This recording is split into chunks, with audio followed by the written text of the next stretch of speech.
আচ্ছা, মাননীয় সদস্য শহীদুদ্দিন চৌধুরী এনি। বিকেল 3:15টায় স্পিকার অ্যাডভোকেট আব্দুল হামিদের সভাপতিত্বে শুরু হয় সংসদের অধিবেশন। প্রশ্নোত্তর পর্ব টেবিলে উত্থাপনের সাথে সাথেই পয়েন্ট অব অর্ডারে দাঁড়ান সংসদ সদস্য শহীদুদ্দিন চৌধুরী এনি। এ সময় তিনি বিরোধী দলীয় নেত্রীর বাসভবনে বোমা পাওয়ার ঘটনায় উদ্বেগ প্রকাশ করেন। পাশাপাশি জাতীয় বিভিন্ন ইস্যুতে সংসদে আলোচনার দাবি জানান। সরকারের সমালোচনা করব এবং গঠনমূলক সমালোচনা আমরা করতে চাই। সেই গঠনমূলক সমালোচনায় আমরা বলেছি যে প্রধানমন্ত্রীর উপদেষ্টা তৌফিক আলাহি এবং প্রধানমন্ত্রীর তনয় জয়ের বিরুদ্ধে $5 মিলিয়ন ঘুষ দেওয়ার অভিযোগ, এই কথাগুলো আমরা আলোচনা করতে চাই। এটা কি সত্য না এটা কি মিথ্যা তথ্য? শহীদুদ্দিন চৌধুরী এনির বক্তব্যে সংসদে উত্তেজনা ছড়িয়ে পড়লে স্পিকার সংসদে উত্থাপিত ও সাংবিধানিক শব্দে রেসপন্স করার আশ্বাস প্রদান করেন। এরপরই পয়েন্ট অব অর্ডারে দাঁড়ান চিফ হুইপ উপাধ্যক্ষ আব্দুল শহীদ। 2001 সালে আপনি লক্ষ্মীপুর গিয়েছিলেন, আমিও গিয়েছিলাম বেগমগঞ্জে। আওয়ামী লীগের কাউন্সিল 7 কিলোমিটার দূরে বিএনপির সেই সংসদ সদস্য মওদুদ আহমেদ পয়েন্ট অব অর্ডারে দাঁড়ালে তাকে ফ্লোর না দেয় 10 মিনিটের জন্য ওয়াকআউট করে বিরোধী দল। মাননীয় সদস্য আপনি বক্তব্য রাখেন।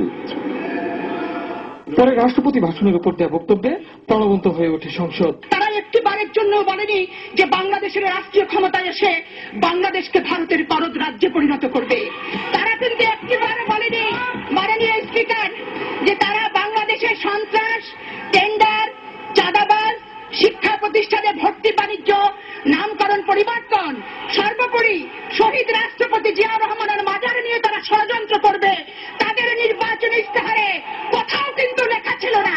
হাজী আহমদ হোসেন তাকে নির্মমভাবে হত্যা করা হলো, তার জন্য চিরুনি অভিযানের হুকুম দেওয়া হয়নি। মাননীয় স্পিকার, মাননীয় স্বরাষ্ট্রমন্ত্রীর নির্দেশে সারা দেশে প্রায় 600 জামাত শিবির কর্মী নেতাকে গ্রেপ্তার করা হয়েছে।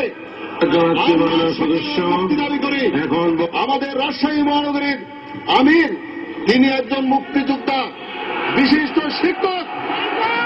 আপনারা মনে করেছেন জামাত ইসলাম মুক্তিযুদ্ধ নাই, জামাত ইসলামীতে মুক্তিযুদ্ধ আছে, আওয়ামী লীগের রাজাকার আছে।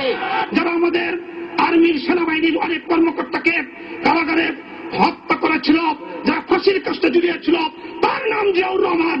ওই জিয়াউর রহমানকে খুনি না বলে শুধু মুক্তিযুদ্ধ বলা যাবে না।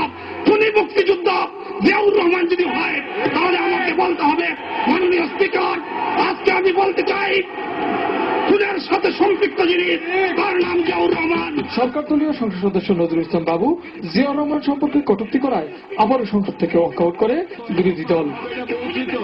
ইমরান আনসারী, দিগন্ত টেলিভিশন, ঢাকা।